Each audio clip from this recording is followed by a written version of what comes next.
بسم اللہ الرحمن الرحیم۔ عزیز طلباء السلام علیکم۔ آج کی اس ویڈیو میں ہم 1973 کے آئین کے اہم خد و خال پر تفصیل سے بحث کریں گے۔ ان تمام خصوصیات کا جائزہ لیں گے جو اس آئین کو دوسرے دو دساتیر 1956 اور 1962 سے انفرادی یا مختلف حیثیت جو ہے وہ عطا کرتی۔ تو آئیے بڑھتے ہیں اپنے موضوع کی طرف۔ اس آئین کے پس منظر کی بات کریں تو صدر محمد ایوب خان نے 25 مارچ 1969 کو تمام اختیارات بحری افواج کے commander in chief general Yahya Khan کے سپرد کر دیے، جنہوں نے ملک میں مارشل لاء نافذ کر دیا اور آئین 1962 کو منسوخ کر کے قومی اور صوبائی اسمبلیاں برطرف کر دیں۔ جنرل یحییٰ خان نے 7 ستمبر 1970 کو قومی اسمبلی کے اور 17 دسمبر 1970 کو صوبائی اسمبلیوں کے انتخابات منعقد کروائے۔ ان انتخابات کے نتیجے میں مغربی پاکستان میں پاکستان پیپلز پارٹی اور مشرقی پاکستان میں عوامی لیگ نے نمایاں کامیابی حاصل کی۔ اس کے ساتھ ہی عوامی لیگ نے مشرقی پاکستان میں حالات ابتر کر دیے۔ مشرقی پاکستان نے بھارت کی شہ پر مغربی پاکستان کے خلاف بغاوت کر دی اور بھارت نے پاکستان پر ایک جنگ مسلط کر دی۔ اس جنگ کے نتیجے میں مشرقی پاکستان علیحدہ ہو گیا اور اس نے بنگلہ دیش کے نام سے ایک الگ حکومت قائم کر لی۔ سقوط مشرقی پاکستان کے بعد عوام سڑکوں پر نکل آئے اور مطالبہ کیا کہ حکومت جلد از جلد منتخب نمائندوں کے حوالے کر دی جائے۔ چنانچہ اس مطالبے کے عوض 20 ستمبر 1971 کو جنرل محمد یحییٰ خان نے حکومت مسٹر ذوالفقار علی بھٹو کے سپرد کر دی۔ مسٹر ذوالفقار علی بھٹو نے برسر اقتدار آتے ہی آئینی مسائل کی طرف توجہ دی اور شب و روز کی محنت کے بعد 21 اپریل 1972 کو ملک میں پہلے ایک عبوری آئین نافذ کیا۔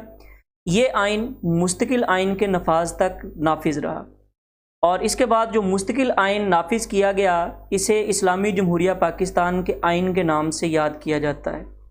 یہ آئین 14 اگست 1973 کو نافذ ہوا اور آج تک ملک میں نافذ ہے۔ آئیے اب اس آئین کی نمایاں خصوصیات کا ذکر کرتے ہیں۔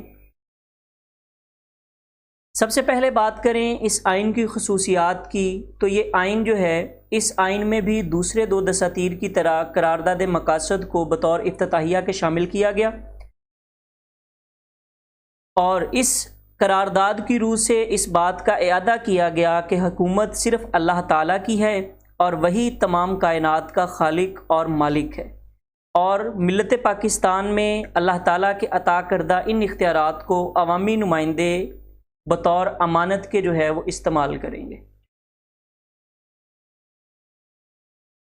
یہ آئین بھی دیگر دو دساتیر کی طرح ایک تحریری آئین ہے۔ اسلامی جمہوریہ پاکستان کا آئین مطبوعہ صورت میں دستیاب ہے، اس کا کوئی حصہ زبانی یا غیر تحریری نہیں۔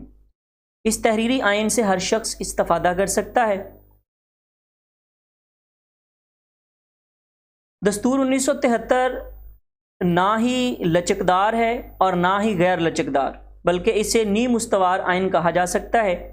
اس دستور کی کسی دفعہ یا شق میں ترمیم یا اضافہ کرنے کے لیے قومی اسمبلی کے 2/3 اراکین کی رضامندی ضروری ہے۔ قومی اسمبلی ایسی تجویز کو سینٹ کی منظوری کے لیے بھیجے گی۔ اگر سینٹ اس مدت کے اندر کوئی کارروائی نہ کرے تو اس سے مراد یہ ہوگی کہ سینٹ نے اس تجویز کو مسترد کر دیا۔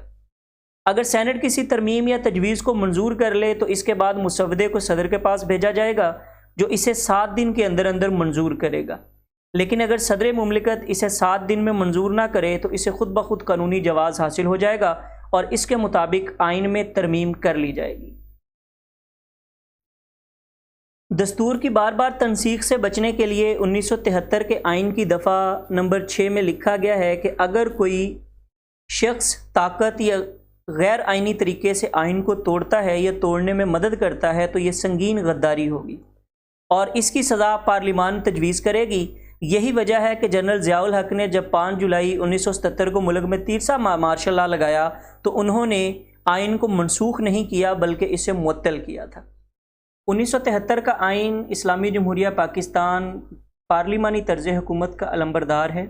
دستور ھذا میں وزیر اعظم کو زیادہ اختیارات دیے گئے ہیں جبکہ صدر مملکت کی حیثیت محض ایک دستوری سربراہ کی ہے۔ وہ امور مملکت کے سلسلے میں وزیر اعظم کے مشورے کا پابند ہے۔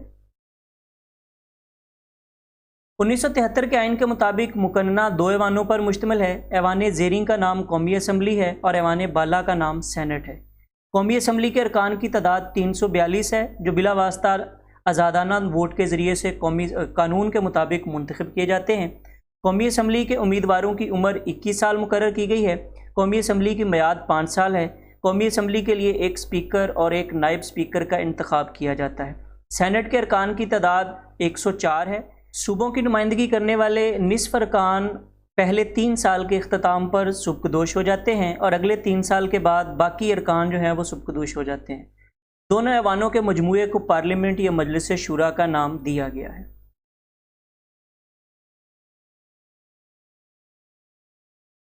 1973 کے آئین کے مطابق کوئی شخص خواہ پاکستان کے کسی بھی صوبے میں رہتا ہو وہ پاکستانی کہلائے گا اور اسے صرف واحد شہریت حاصل ہوگی۔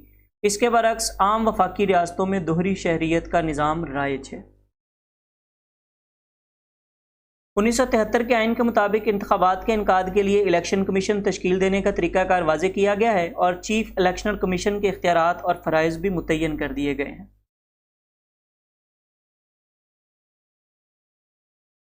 1973 کے آئین میں وفاق اور صوبوں کے درمیان اختیارات کا تعین کر دیا گیا ہے اور صوبوں اور وفاق کے درمیان ٹیکسوں کے تقسیم کا طریقہ کار بھی واضح ہے۔ 1973 کے آئین میں یہ بھی واضح کر دیا گیا ہے کہ قومی اسمبلی کے کن کن موضوعات پر قانون سازی ہوگی اور صوبائی اسمبلیاں کن کن موضوعات پر قانون سازی کر سکتی ہیں۔ اس آئین 1973 کے مطابق بری، بحری اور فضائی افواج سے متعلق قانون کا اطلاق جو ہے اس کی وضاحت کر دی گئی ہے۔ اس قانون کے مطابق مسلح افواج کی کمان اور کنٹرول وفاقی حکومت کے پاس ہوگی۔ صدر مملکت مسلح افواج کا سربراہ ہوگا۔ دستور ہزا میں کہا گیا ہے کہ مسلح افواج وفاقی حکومت کی ہدایت کے تحت بیرونی جارحیت یا جنگ کے خطرے کے خلاف پاکستان کا دفاع کریں گی اور قانون کے تابع شہری حکام کی امداد میں جب ایسا کرنے کی ضرورت محسوس ہو تو اس کے لیے حاضر ہوں گی۔ 1973 کے آئین کے اندر حکمت عملی کے اصولوں کی وضاحت کر دی گئی ہے جو ریاست کے عزائم اور مقاصد پر روشنی ڈالتے ہیں۔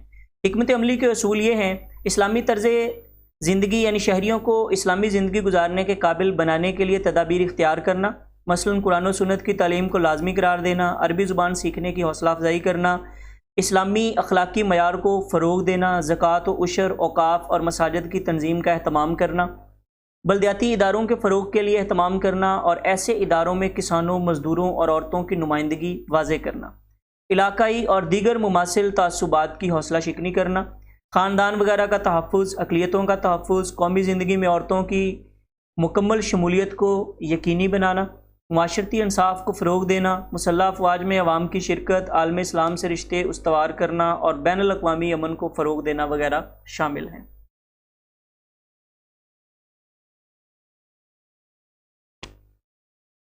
1973 کا آئین معاشرتی عدل کی ضمانت دیتا ہے اور کہا گیا ہے کہ پارلیمنٹ اس بات کی مجاز ہے کہ وہ قانون سازی کے ذریعے نجی جائیداد اور مال و دولت کی حدود کا تعین کرے تاکہ معاشی عدل قائم کیا جا سکے۔ علاوہ ازیں ناجائز ذرائع سے حاصل کی ہوئی املاک کو بحق سرکار ضبط کرنے کی گنجائش موجود ہے۔ آئین میں اس بات کا اعادہ کیا گیا ہے کہ ہر شخص کو اس کی محنت کے مطابق اجرت حاصل ہو۔ اس سلسلے میں ریاست کو ہدایت کی گئی ہے کہ وہ ہر قسم کے استحصال کا خاتمہ یقینی بنائے۔ دستور ہزا کی روح سے کسی شخص سے بلا اجرت مشقت نہیں۔ یہ وہ بنیادی خد و خال ہیں جن کا علمبردار جو ہے وہ 1973 کا آئین ہے اور انہی خد و خال کی بنیاد پہ یہ دستور باقی دونوں دساتیر سے مختلف نظر آتا ہے۔